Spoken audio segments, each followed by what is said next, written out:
Hey, this is Brian with Radical Prep. We're doing questions for the new March 2016 SAT. This is a question where you can't use a calculator, so put your calculator down. We've got to find another way to do this problem. We're going to have to do it the old-fashioned way. Some of you guys look at this and you're just going to want to pick numbers, and I'm totally okay with that. It's a simple enough problem. You can pick x equals 4, 5, 6, 7 and pick away until you get the right answer. For the rest of you guys who want to know how to do this algebraically, I'll show you. So the first question I'll pose to you guys is, when you have two fractions with different denominators, how do you add or subtract them? And hopefully you said find a common denominator, right? So we can do that. Another way to treat this is, what can I multiply everything by to get rid of all the denominators?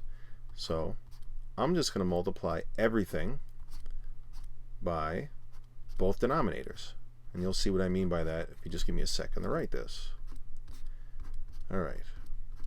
So we've got over x minus 1 equals 1. All right, so I think I've done this in videos in the past where if you can come up with an expression that just wipes out all the denominators, go for it. And I just picked both denominators, and we're going to multiply everything by it.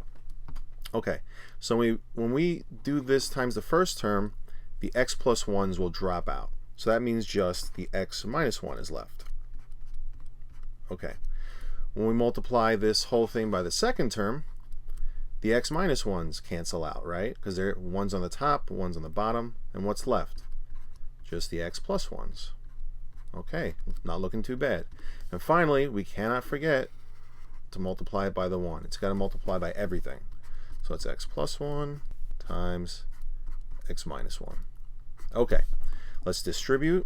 24x minus 24 minus 12x minus 12 equals, you know what, maybe we might have to distribute this, x squared minus 1, right? Because that's just the difference of two squares.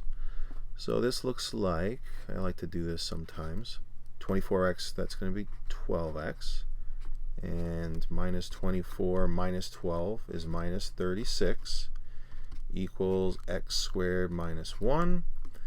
And the last thing we're going to do is we're going to minus 12x, and we're going to add 36 minus 12x, or excuse me, I think I said minus 12x plus 36. Sorry, I don't know if I messed that up.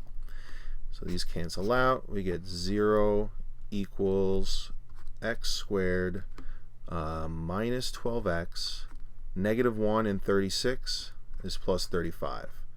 All right, so now we're getting a little involved here. We got a quadratic. Let's just factor that really quick. So I see 35, and 7 and 5 look like good numbers to me. Okay. Now, if I have a positive n number here, but a negative inside, that means I've got two negatives. Okay. And that means that, oh, I don't know why I wrote that. We don't need to write it like that.